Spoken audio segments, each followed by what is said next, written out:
Here's everything coming out in April and whether or not I think you should spend your money on it. Real quick before we get started, do yourself a favor and drop a follow so you don't miss out on any of my reviews on all this good stuff. First up on the list, we have Air coming to theaters on April 5th. Personally, I think this movie looks good, and if you're a fan of Michael Jordan or Nikes, then I would say yeah, it's safe to spend your money on this movie. Up next, also coming to theaters on April 5th, we get the Super Mario Bros. Movie, and yes, you should spend money to see this because it's gonna be awesome. Also coming out on April 5th, we have Season 3 of Dave, and I get it if this isn't your thing, but I am looking forward to it. Now, even though Season 2 was not as good as Season 1, I have a feeling Season 3 is gonna be hilarious because this poster is funny as hell. Yet another title coming out on April 5th, we have On a Wing and a Prayer coming to Amazon Prime. The movie's about an airplane pilot who dies mid-flight and a passenger having to take over and land the plane with no previous flight experience. Sounds good, and if you have Amazon Prime, then yeah, I would say it's worth it. Then on April 7th, we get the Ross Biopic starring Owen Wilson, and I would say yeah, you could probably spend your money on this because it's probably going to be either wholesome or hilarious or both. Next up on this list, we have Colonials, also coming to theaters on April 7th. I don't know too much about this movie, but it looks like it could be cool, and for that reason,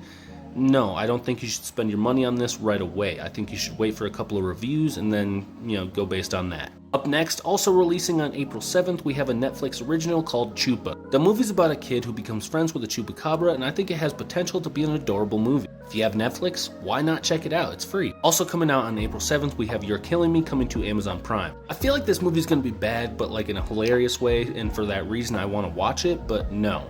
For that same reason, you probably shouldn't spend money to see it. Up next, we have a Netflix original called Hunger coming out on April 8th. Now, this movie looks like it's going to be either interesting or boring. I don't think there's going to be any in between on this one, but if you have Netflix, it's free, so why not? Up next, we have The Pope's Exorcist coming to theaters on April 14th. Normally, I would say you could probably pass on a movie like this and save the money, but it's Russell Crowe, so this is probably going to be really good, and yeah, you should spend your money on it. Also on April 14th, we have Renfield coming to theaters, and I don't know how I feel about this one. I'm definitely going to pay to see it in theaters, but part of me feels like this is going to be kind of dumb. Up next, we have a Netflix original called The Longest Third Date dropping on the 18th. The movie's about a couple who gets trapped in a different country during the beginning of the COVID pandemic, and it sounds interesting. If you got Netflix, it's free, so why not? Then on April 19th, we get Power Rangers Once and Always coming to Netflix, and yes, watch this. On April 21st, we'll be getting Dead Island 2. I'll be streaming it right over here, and yeah, you should definitely spend your money on this. Also on April 21st, we're getting The Covenant, and straight up, this could be a contender for Best Movie of the Year. Yeah, spend your money to go see this. If you're a horror fan, Evil Dead Rise is also coming out on the 21st. If you're a fan of horror, then yeah, pay to see this. Sisu will be coming to theaters on April 28th, and yeah,